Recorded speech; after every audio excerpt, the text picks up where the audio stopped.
തിരുവനന്തപുരം നഗരത്തിൽ മണിയൻപിള്ള രാജുവിന്റെ വാഹനമിടിച്ചുണ്ടായ അപകടമായിരുന്നു ഇന്നത്തെ വലിയ ചർച്ച. CCTV ദൃശ്യങ്ങൾ പുറത്തു വന്നതിനു പിന്നാലെ അപകടത്തിന്റെ കാരണം വ്യക്തമായി. എന്നാൽ അപകടശേഷം വാഹനം നിർത്താതെ പോയ മണിയൻപിള്ള രാജുവിന്റെ സമീപനമാണ് പിന്നീട് ചർച്ചയായത്. അപകടമുണ്ടായി മണിക്കൂറുകൾക്കുള്ളിൽ മണിയൻപിള്ള രാജുവിനെയും വാഹനത്തെയും കസ്റ്റഡിയിൽ എടുക്കാത്തതിലെ പോലീസ് വീഴ്ചയും പരിശോധിക്കുന്നുണ്ട്. കാണാം തിരുവനന്തപുരത്ത് നിന്ന് മേഘന മുരളി തയ്യാറാക്കിയ റിപ്പോർട്ട്. അപകടത്തിന്റെ ബാക്കി പത്രം.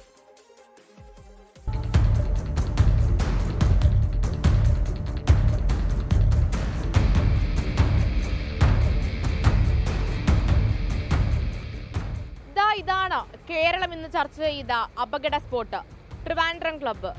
വെള്ളയമ്പലത്ത് നിന്ന് വഴുതക്കാടേക്കുള്ള പ്രധാന പാതയുടെ അരികിലായാണ് ഈ സ്ഥലമുള്ളത്. ഈ കാണുന്ന വാതിൽ വഴി മണിയൻപിള്ള രാജു തന്റെ വാഹനവുമായി പുറത്തേക്കിറങ്ങുമ്പോഴായിരുന്നു അപകടമുണ്ടാകുന്നത്. സമയം രാത്രി 9:30.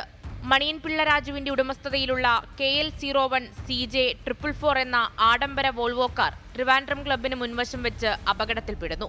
യുവാക്കൾ സഞ്ചരിച്ചിരുന്ന റോയൽ എൻഫീൽഡ് ബൈക്കുമായി കൂട്ടിയിടിച്ചായിരുന്നു അപകടത്തിൽ സൂരജ്, നിവേദ് കൃഷ്ണ എന്നിവർക്കാണ് പരിക്കേറ്റത്.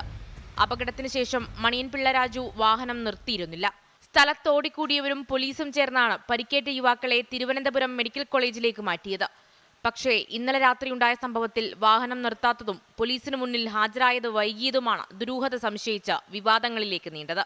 വാഹനമോടിച്ചത് മണിയൻപിള്ള രാജു തന്നെയെന്ന് രാത്രി തന്നെ പോലീസ് സ്ഥിരീകരിച്ചിരുന്നു. പിന്നാലെ മണിയൻപിള്ള രാജുവിനെ തേടി വീട്ടിലെത്തിയെങ്കിലും കണ്ടെത്താൻ കഴിഞ്ഞില്ല. കൂടാതെ മൊബൈൽ ഫോണും സ്വിച്ച്ഡ് ഓഫ് ആയിരുന്നു. രാവിലെ 9:30 കഴിഞ്ഞാണ് മണിയൻപിള്ള രാജു പോലീസിന് മുൻപിലെത്തിയത്. അപകടമുണ്ടായപ്പോൾ പേടിച്ചാണ് വാഹനം നിർത്താതിരുന്നതെന്നും മദ്യപിച്ചിരുന്നില്ലെന്നും മണിയൻപിള്ള രാജു. നിർത്താതെ അപ്പുറത്തെ ഒരു സിറ്റുവേഷനിൽ എനിക്കൊന്നും പോവില്ല, ഞാൻ പാനിക്കായിപ്പോയി. ഞാൻ ഇടിച്ചിട്ട് അങ്ങനെ നിർത്താതെ പോകുന്നതല്ല, എൻ്റെ വണ്ടിയിൽ വന്ന് ഇടിക്കുകയായിരുന്നു. സ്പീഡിൽ വന്നിട്ട് ഞാൻ ട്രിവാൻഡ്രം ക്ലബിൻ്റെ മുമ്പിൽ നിന്ന് ക്രോസ് ചെയ്യാൻ പതുക്കെയല്ലേ പറ്റുള്ളൂ. അത് നിങ്ങൾക്ക് CCTVയിൽ കാണാം. ഞാൻ ക്രോസ് ചെയ്ത് ഒരു എന്തോ ശബ്ദം കേട്ട് ഇവർ താഴെ വീഴുന്നുണ്ടപ്പോൾ ആക്സിഡൻ്റ് മനസ്സിലായി. അപ്പോൾ തന്നെ ഞാൻ പെർപ്ലസ്ഡായി. ഉടനെ തന്നെ ഞാൻ സുബ്രഹ്മണ്യ ഹാളിൽ നിന്ന് ഫ്രണ്ട്സിനെ വിളിച്ച് പറഞ്ഞു ഒരു ആക്സിഡൻറ്റ് നടന്നിട്ടോ പെട്ടെന്ന് ആംബുലൻസ് എന്തെങ്കിലും അറേഞ്ച് ചെയ്യണം, എനിക്ക് ഇറങ്ങാൻ വയ്യാന്ന് പറഞ്ഞു. അങ്ങനെ ഞാൻ പോയി സ്റ്റേഷനിൽ വിളിച്ചു പറഞ്ഞു രാവിലെ എത്തിക്കൊള്ളാമെന്ന് പറഞ്ഞു. മ്യൂസിയം പോലീസ് മണിയൻപിള്ള രാജുവിന്റെ അറസ്റ്റ് രേഖപ്പെടുത്തി വൈദ്യപരിശോധനയും നടത്തി. 10 മണിക്കൂറിലധികം സമയം കഴിഞ്ഞതിനാൽ കെമിക്കൽ അനാലിസിസ് റിപ്പോർട്ട് ഉൾപ്പെടെ ശേഖരിക്കുമെന്നാണ് പോലീസിന്റെ വാദം.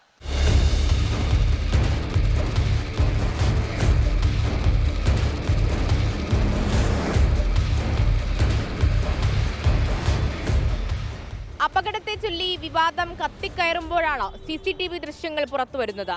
ട്രിവാൻഡ്രം ക്ലബിൽ നിന്ന് പുറത്തേക്കിറക്കിയ കാർ പകുതി കഴിയുമ്പോഴാണ് ബൈക്ക് ഇടിക്കുന്നത്. പക്ഷേ 2 യുവാക്കൾ നിലത്ത് വീണ് കിടന്നിട്ടും തിരിഞ്ഞു നോക്കാതെ പോയ മണിയൻപിള്ള രാജുവിനെ ന്യായീകരിക്കാവുന്നതല്ല. 2 സൈഡും നോക്കി കാർ പുറത്തേക്ക് പതുക്കിയിറങ്ങുന്നതും ബൈക്ക് കാറിന്റെ മുൻവശമിടിച്ചു മറിയുന്നതും ദൃശ്യങ്ങളിൽ വ്യക്തമാണ്. വോൾവോ പോലെ സുരക്ഷയ്ക്ക് പ്രാധാന്യം നൽകുന്ന ഒരു ആഡംബരക്കാറിന്റെ മുൻവശം ഇളകി വീണിട്ടും മണിയൻപിള്ള രാജു വാഹനം നിർത്തിയില്ല. ആ കാറുമായി വഴുതക്കാട് ഭാഗത്തേക്ക് പോവുകയാണ് ചെയ്തത്. റോഡിൽ തെറിച്ചു വീണ യുവാക്കൾക്ക് പ്രാഥമിക ചികിത്സ നൽകാനോ ആശുപത്രിയിലെത്തിക്കാനോ മണിയൻപിള്ള രാജു മുതിർന്നതുമില്ല. പോലീസ് ചുമത്തിയ വകുപ്പുകളിൽ വൈദ്യസഹായം നൽകിയില്ലെന്ന് കൃത്യമായി പറയുന്നുമുണ്ട്. ഞാൻ റോഡ് ക്രോസ് ചെയ്യുന്നതൊക്കെ വളരെ സൂക്ഷിച്ചു. പതുക്കെ ഇങ്ങനെ നിർത്തിയിരിക്കുന്ന സമയത്താണ് വന്ന് ഇടിച്ചത്. അവർ ഓവർ സ്പീഡായിരുന്നു. ഭാഗ്യം കുട്ടികൾക്കൊന്നും വലുതായിട്ടൊന്നും പറ്റിയില്ല.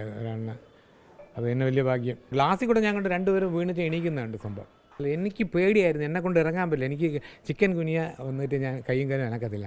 ആ സമയത്ത് ഞാൻ എൻ്റെ ക്ലബിലുള്ള ഫ്രണ്ട്സിൻ്റെ അടുത്ത് വിളിച്ച് പറഞ്ഞു, അവർ തന്നെ ആംബുലൻസ് അറേഞ്ച് ചെയ്തു. ഞാൻ പോലീസ് സ്റ്റേഷനിൽ വിളിച്ചു, എനിക്ക് വരാൻ പറ്റില്ല, രാവിലെ വന്നാൽ മതി. മണിയൻപിള്ള രാജുവിനെ ക്രൂശിക്കുന്നതല്ല, പക്ഷേ ഒരു അപകടമുണ്ടായാൽ കണ്ടു നിൽക്കുന്ന ആരും പരിക്കേറ്റവരെ രക്ഷിക്കും. ഈ അപകടത്തിൽ അതുണ്ടായില്ല. രാജുവിൻ്റെ ആരോഗ്യ പ്രശ്നങ്ങളൊക്കെ നമുക്കറിയാവുന്നതാണ്. ഇനി മദ്യപിച്ചിട്ടുണ്ടോ എന്നുള്ളത് മെഡിക്കൽ പരിശോധനയിൽ കണ്ടെത്തട്ടെ. മേഘ്ന മുരളി, 24, തിരുവനന്തപുരം. പൊതുജനം കഴുതയല്ല സാർ. ഈ സംഭവത്തിൽ പൊതുജനങ്ങൾക്ക് എന്താണ് പറയാനുള്ളത് എന്ന് കേൾക്കാം. പ്രതികരണങ്ങളിലേക്ക്. വണ്ടി ഇടിച്ചാൽ നിർത്തുക, എന്താണ് സംഭവിച്ചതെന്ന് നോക്കുക, അവിടെ വെച്ച് പരിഹരിക്കാൻ പറ്റുന്നതാണെങ്കിൽ അവിടെ വെച്ച് പരിഹരിക്കുക, അല്ലെങ്കിൽ നിയമപരമായിട്ട് പോവുക. തീരെ മോശമാണ് അത് കാണിച്ചത്. അത് അവർ തന്നെ എല്ലാം ചെയ്തു വെച്ചിട്ട് ലാസ്റ്റ് സ്റ്റേഷനിൽ ഹാജരാക്കിയെങ്കിൽ കുഴപ്പമില്ലായിരുന്നു. ഇത് വണ്ടി കൊണ്ട് വല്ലടോ വിളിച്ചിട്ട് 12 മണിക്കൂർ ശേഷം പോയി കഴിഞ്ഞാൽ അത് കാണിച്ചത് ഒരു മോശമാണത്. വണ്ടി ഇടിച്ചവൻ നിർത്തി ഒന്ന് എന്താണ് കാര്യം നോക്കാമായിരുന്നു. ആ ഒരു ഇത് ചെയ്യാതെയാണ് പുള്ളിക്കാരൻ പോയത്. പുള്ളിയുടെ ഭാഗത്ത് എന്തായാലും തെറ്റില്ലെന്നാണ് ആ വീഡിയോയിൽ കാണുമ്പോൾ മനസ്സിലായത്. കാരണം പുള്ളി നിർത്തി കുറച്ച് നേരം നോക്കി അങ്ങോട്ട് നിന്ന് റൈറ്റ് ലെഫ്റ്റ് നോക്കിയിട്ടാണ് കുറച്ച് നേരം വെയിറ്റ് ചെയ്തു. അവിടെ വെയിറ്റ് ചെയ്തിട്ട് പെട്ടെന്നാണ് സ്പീഡിൽ ആ വീഡിയോയിൽ കാണുന്നുണ്ട്, പെട്ടെന്നാണ് ആ പയ്യന്മാർ നേരെ വരുന്നതും ഇടിച്ച് തെറിപ്പിച്ച് അങ്ങ് പോകുന്നത്. പിന്നെ അയാളുടെ ഭാഗത്ത് മിസ്റ്റേക്ക് എന്ന് പറഞ്ഞു കഴിഞ്ഞാൽ ഒന്ന് നിർത്തി എന്താണ് ഏതാണ് എന്നൊക്കെ ചോദിക്കാമായിരുന്നു. അയാൾ മരണപ്പെട്ടു പോയാൽ എന്തായിരിക്കും സംഭവം? അപ്പോൾ ഇങ്ങോട്ട് വിദ്യാഭ്യാസമുണ്ട്, വിവരമുള്ളൊരു മനുഷ്യനാണ്, എന്നിട്ട് കൂടി അയാൾ കാണാത്ത മട്ടിൽ പോയി. അദ്ദേഹം കാണിച്ചത് ഒരു മനുഷ്യത്വം ഇല്ലാത്ത സ്വഭാവമാണ് കാണിച്ചത്.